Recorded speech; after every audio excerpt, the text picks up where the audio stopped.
सालों पहले अमेरिका में एक ऐसी महिला रहती थी जिसका नाम आज भी दुनिया के रहस्यों में गिना जाता है। कहा जाता है उसने अपनी जिंदगी के 38 साल एक ऐसे घर को बनवाने में बिताए जो कभी पूरा ही नहीं हुआ।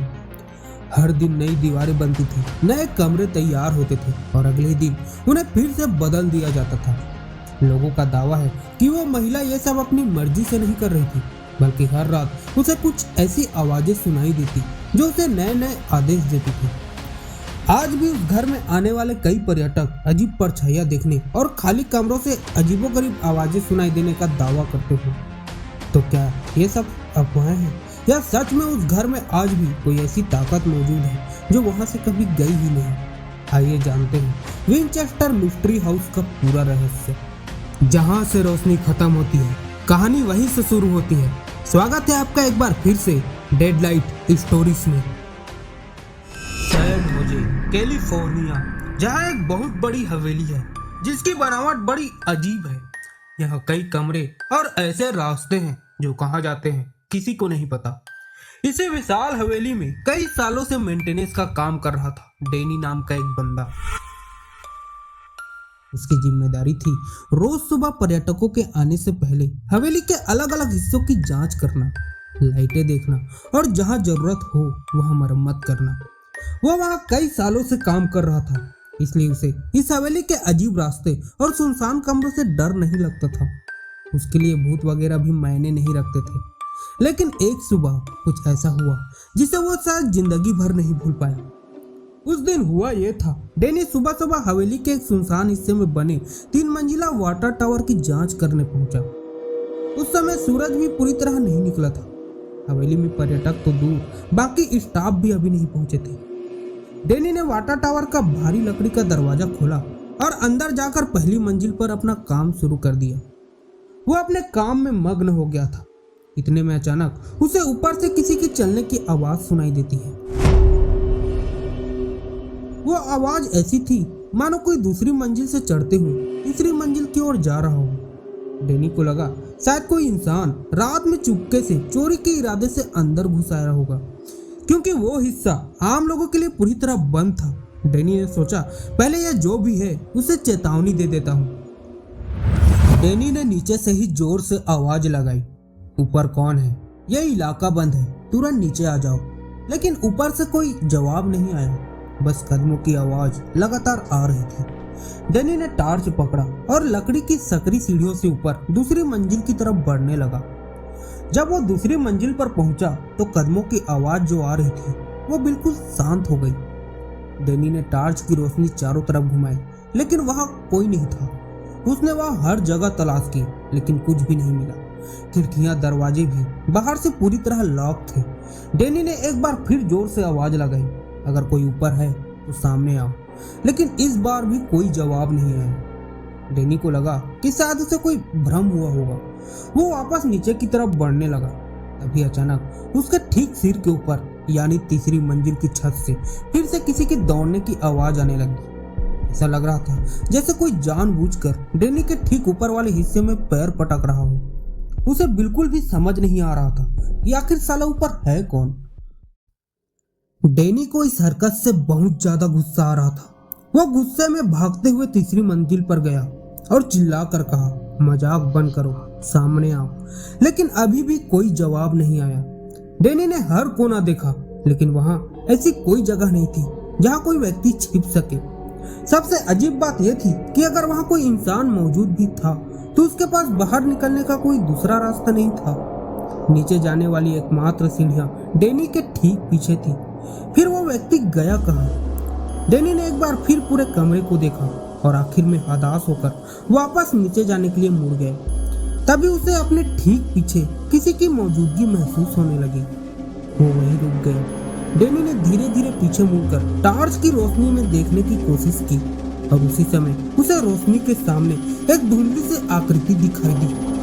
चेहरा साफ नहीं था, बस एक काली परछाई जो कुछ ही सेकंड उसके सामने रही और फिर वो अचानक गायब हो गई।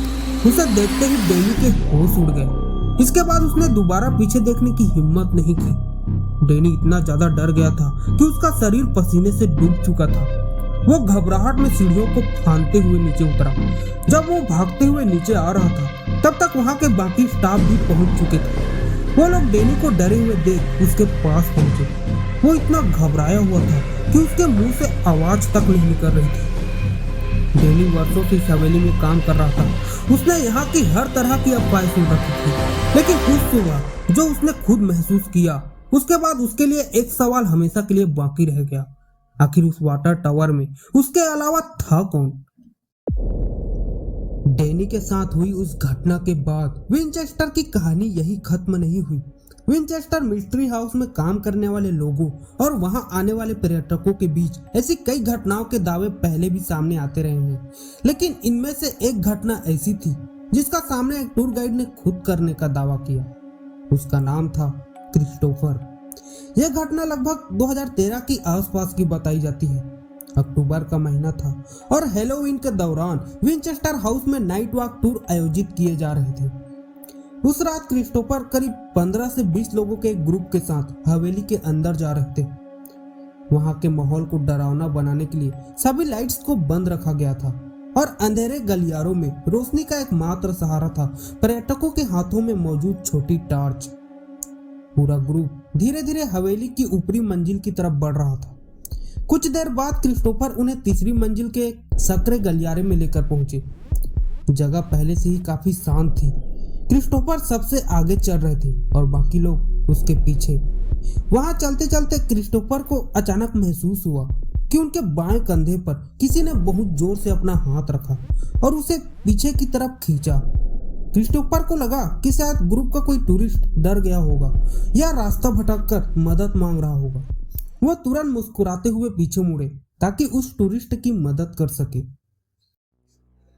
जैसे ही क्रिस्टोफर पीछे मुड़े, उसके पैरों तले जमीन खिसक गई, क्योंकि उसके पीछे दूर दूर तक कोई इंसान नहीं था। उनका पूरा ग्रुप उनसे कम 10 से 15 फीट आगे चल रहा था। गलियारा इतना सकरा था कि अगर कोई जीवित इंसान क्रिस्टोफर को छूकर वहां से निकलने की कोशिश भी करता तो ग्रुप के बाकी लोगों की नजरों से बचना लगभग नामुमकिन था। क्रिस्टोफर कुछ समय तक बिल्कुल अकेले खड़े रहे, लेकिन सबसे अजीब बात, उसके कंधे पर अभी भी उसे किसी ठंडे हाथ का दबाव साफ महसूस हो रहा था। उन्होंने किसी तरह खुद को संभाला और पर्यटकों को बिना कुछ बताए टूर जारी रखा, क्योंकि वो नहीं चाहते थे कि उनकी वजह से पूरे ग्रुप में भगदड़ मच जाए। लेकिन उस रात का असली झटका उन्हें टूर खत्म होने के बाद लगा, जब उस ग्रुप में मौजूद एक टूरिस्ट ने अपने कैमरे से पूरे रास्ते का वीडियो बना रहा था। तब उसने बीच में एक अजीब चीज नोटिस की। जब क्रिस्टोफर ने बाद में उस टूरिस्ट के साथ मिलकर उस वीडियो को दोबारा देखा तो जो चीज उसमें दिखा और सुनाई दिया उसने सबके रोंगटे खड़े कर दिए। वीडियो में साफ दिख रहा था कि जिस समय क्रिस्टोफर अचानक पीछे मुड़े, उसके ठीक पीछे हवा में एक काली धुंधली आकृति तैर रही थी, जो क्रिस्टोफर के पीछे मुड़ते ही दीवार में समा गई। सबसे डरावनी बात यह थी कि जब उस वीडियो के ऑडियो को ध्यान से सुना गया तो क्रिस्टोफर के पीछे मुड़ने से ठीक 1 सेकंड पहले बैकग्राउंड में एक महिला की अजीब आवाज आ रही थी। वो आवाज ऐसी थी मानो वो बहुत दर्द में चिल्ला रही हो। उस हादसे के बाद क्रिस्टोफर ने बाद में स्टाफ मीटिंग में इस बात का खुलासा किया। उसका कहना था कि उन्होंने हमेशा भूतिया कहानियों को सिर्फ लोगों को लुभाने का एक जरिया माना था, लेकिन उस रात की घटना ने उसे अंदर तक हिला कर रख दिया। उसके बाद लोगों के मन में एक ही सवाल उठने लगा, क्या ये वास्तव में किसी आत्मा की मौजूदगी थी? इसी सवाल का जवाब जानने के लिए इस घटना से जुड़े पुराने रिकॉर्ड्स और विंचेस्टर मिस्ट्री हाउस के इतिहास को खंगाला गया। आखिर विंचेस्टर मिस्ट्री हाउस में लोगों को बार बार ऐसी मौजूदगी महसूस क्यों होती? जब जांचकर्ताओं ने इसकी गहराई से जांच की तो इसमें एक नाम सामने आया, सारा विंचेस्टर। आखिर कौन थी सारा विंचेस्टर? इस सवाल का जवाब समझने के लिए हमें उस हवेली के बनने से भी कई साल पीछे जाना होगा, उस महिला तक जिसकी वजह से ये पूरा मिस्टीरियस घर अस्तित्व में आया था। मीडियम की बात मानकर सारा कैलिफोर्निया के एक शहर आ गई। फिर साल 1883 में उसने वहां एक छोटा सा घर खरीदा और उसे लगातार बड़ा करवाना शुरू कर दिया। कहा जाता है कि यहाँ काम करने वाले मजदूर हफ्ते के 7 दिन बिना रुके काम करते थे। ये काम साल 1883 से लेकर 1922 तक, यानी पूरे 38 सालों तक चलता रहा। इस दौरान उस घर में लगभग $55 लाख खर्च हो चुके थे। लेकिन सबसे अजीब चीज जो थी इस घर की बनावट। कहा जाता है कि इसका कोई तय नक्शा नहीं था। सारा जैसे चाहती थी वैसे ही नए कमरे जुड़ते जाते थे। कई लोगों का मानना था कि इस अजीब डिजाइन का मकसद बुरी आत्माओं को रास्ता भटकाना था। इसी वजह से घर में कई अजीब दरवाजे और ऐसे रास्ते बनाए गए जो कहीं जाते भी नहीं थे। लेकिन फिर 5 सितंबर 1922 को 83 साल की उम्र में सारा विंचेस्टर की नींद में ही मौत हो गई। उनकी मौत की खबर मिलते ही मजदूरों ने निर्माण का काम वहीं रोक दिया। 38 सालों से लगातार चल रहा काम हमेशा के लिए बंद हो चुका था। लेकिन कहानी यही खत्म नहीं हुई। इसके बाद यहाँ आने वाले पर्यटकों के अजीब दावे सामने आने लगे। उनके साथ कई हॉरर घटनाएं होने लगी। कई लोगों का यह भी दावा था कि सारा की मौत के बाद उसकी आत्मा भी यही कैद हो गई। कुछ टूर गाइड्स और रात में निगरानी करने वाले गार्ड्स ने बताया कि उन्होंने खुद अपनी आंखों से सारा विंचेस्टर को देखा था। और शायद यही वजह है कि विंचेस्टर मिस्ट्री हाउस का रहस्य आज भी पूरी तरह खत्म नहीं हुआ।